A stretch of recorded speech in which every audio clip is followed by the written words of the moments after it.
Well, Joel Embiid recently delivered some comments about the ongoing MVP debate. So Embiid was asked if he doesn't win the trophy, what more could he have done?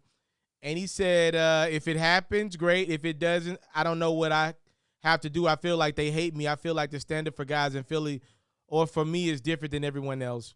Joel Embiid is having a marvelous season. As I make this video, he actually just took the scoring lead over LeBron James as a center to potentially lead the league in scoring is unreal. He is phenomenal, averaging over 30 points a game, double-digit rebounds, obviously an impactful player on the defensive end of the court. What I'm about to say, I want Joel Embiid to understand this is not about him at all. To answer your question, Joel, of what more you could have done to win MVP, you had a nationally televised game against Nikola Jokic and the Denver Nuggets a couple of days ago, about a week or two ago, and you lost. That was a big moment. You're saying people in Philadelphia or the media hates you because you play in Philadelphia. I don't think that's true at all. I think the media loves Joel Embiid. I think Embiid is one of the best examples we have for the NBA. I think he's a great example for the NBA, a great ambassador of the game. He plays hard. His English is really good to be a guy that was born in Africa. Like his English is phenomenal. You know, this dude is great. Like Joel Embiid is great for the game of basketball under every circumstance. A great ambassador for the game of basketball. If from what I saw, I'm somebody who believes Nikola Jokic is the MVP. From what I saw, I thought the media was finding every which way to give Joel Embiid or Giannis Antetokounmpo the award over the last couple months of the year. They have been kind of hammering Embiid over Jokic for quite some time. I don't think the media hates Joel at all. They took his side in the Ben Simmons situation, rightfully so. Joel is the one out there producing. Joel is an incredible first ballot Hall of Fame type of talent. If he could just make it to the age of 30 in the league, he'll go win first ballot. He'll be an all-time Philadelphia great. I don't think people hate Embiid at all. Ever since he cleaned his diet up and became a guy that's dependable and reliable as a number one, he's been great. Just not as great as what Nikola Jokic has had to be for Denver. I watch the games night in, night out. I watch Philadelphia and Denver every night of the season.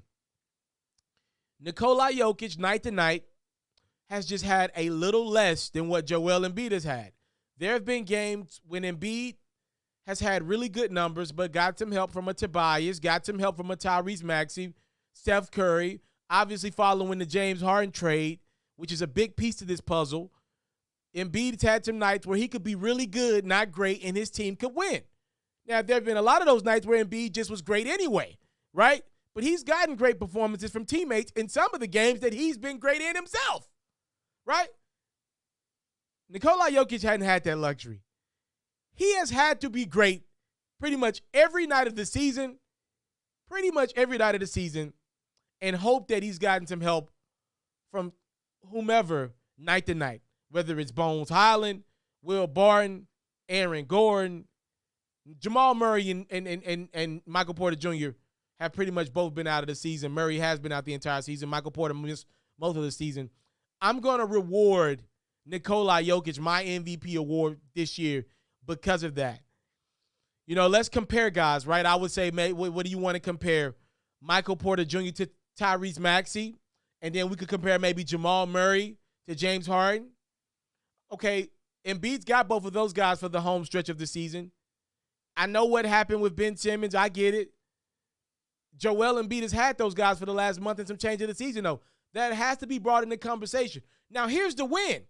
If Harden is what Embiid needs him to be, and they win big, you get to the finals and win the finals MVP. That's what Giannis did last year. You know, that's the win. If you don't win the regular season MVP because you got James Harden and y'all don't go as far in the playoffs because James Harden or Joel Embiid or both weren't able to produce, maybe we just got our answer on who's the most valuable player anyway. So, I mean, look, Joel's probably not going to win the award because the Sixers acquired James Harden. I am perfectly fine with that. That doesn't take away anything from Joel Embiid. If I had to do the vote for first team All-NBA, I would go Jokic and Embiid both. That's what I would do. I would cut out one of the forwards on the perimeter, and I would go Jokic and Embiid, two centers in my first team All-NBA. I would solve that problem there. My MVP is going to Jokic over Embiid. I think the bigger story is that Embiid might finish third to Giannis as well in this conversation. Giannis has made that last-minute push, and he wasn't even trying to win MVP this year. Nothing wrong with finishing second or third in the MVP race to Nikola Jokic and Giannis Antetokounmpo. All three of these gentlemen are incredible, all-time great level players. Embiid will get one. He'll get one. He'll get one sooner or later.